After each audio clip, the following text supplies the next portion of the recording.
Hello everyone, I am going to tell you about how to solve these type of error problems. So here the current source is given. So by simply applying a source transformations, we are going to solve this type of problems.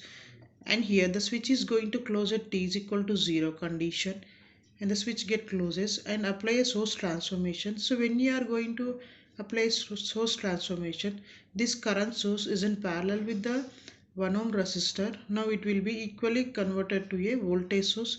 So that is nothing but this is a voltage source, that 1 ohm resistor will be in series with voltage source. Now just simply apply this source transformation to this circuit. Okay, and the equivalent circuit is, this is the equivalent circuit. Here the switch is going to close at t is equal to 0 condition. So this is the equivalent circuit diagram. Just here again the switch is gets closed, means it is going to form a two closed loops. So let us mention the first current as I1, second current as I2. So mention the loops also. And also we know, if any closed loops are there, just simply apply the KVL to loop 1 and loop 2 individually. So here first of all I am applying the KVL to loop 1. So here the 10-volt source is equally applied to this 1 ohms resistor as well as 2 ohms resistor. So therefore the 10 is equal to I1 into 1 plus 2 into I1 minus I2. So here I am writing, I am getting a equation 3I1 minus 2I2 which is equal to 10. Make it as equation 1. And here next similarly apply KVL to loop 2. So here in the loop 2 there is no voltage source. Let us make it as 0. So therefore it is equal to 2I2 plus the voltage across inductor is nothing but L into di by dt. Again here the 2 ohms resistor is 2 into I2 minus I1. So this is 2I2 plus L into di by dt. Here L value is 1. Again this is plus 2 into I2 minus I1. So from this one I am getting a equation of I1 minus 4I2 minus 2I1 plus di2 by dt. Again here we have the current I1. So from the above equation 1 I am changing it. I am writing the equation 1 I1 in terms of I2 like 10 by 3. So move this term to this side, right side, you will get a 10 plus 2I2. Again it is the coefficient 3 that will be divided here. So the total current I1 is equal to 10 by 3 plus 2 by 3 I2. Just substitute this I1 value in this equation number 3. So by substituting this I1 value in the equation 3, so we are getting a value 4I2 minus 2I1. So simply substitute that I1 value here, 2 by 3, 10 by 3 plus 2 by 3 I2 plus di2 by dt. So therefore by simplifying this we'll get minus 20 by 3 plus I2 of 4 minus 4 by 3 plus di2 by dt. Again by simplifying we are getting a value of minus 20 by 3 plus, so take down the 3 as LCM, so you will get 4 into 3 12 minus 4 by 3 plus di2 by dt. So nothing but here,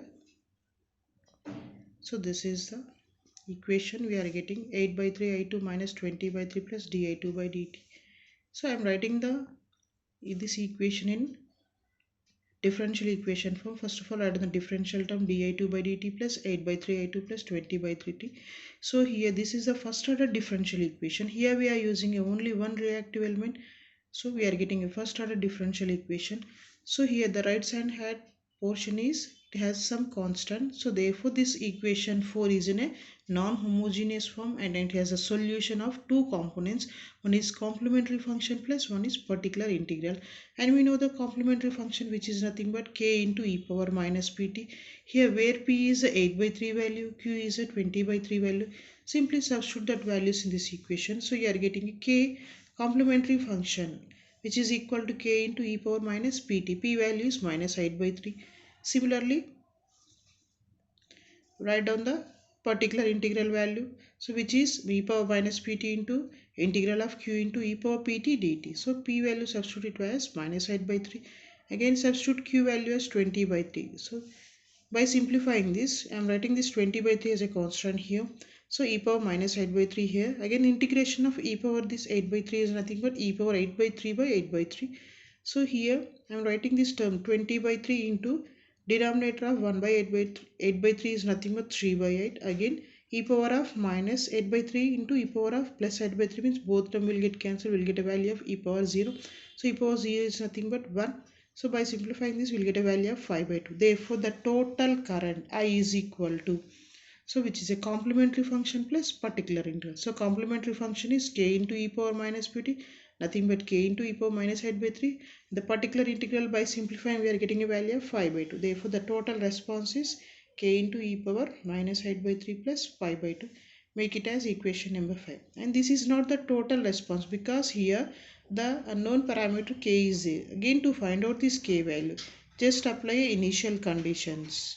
Okay, at t is equal to 0, apply initial conditions. At t is equal to 0, the current across the inductor does not change. This means, so whatever the current before switching, that should be equal to the after switching. I have IL of 0 minus, which is equal to IL of 0 plus. Just so here the current does not changes in an inductor. Therefore, substitute I is equal to 0 in this equation.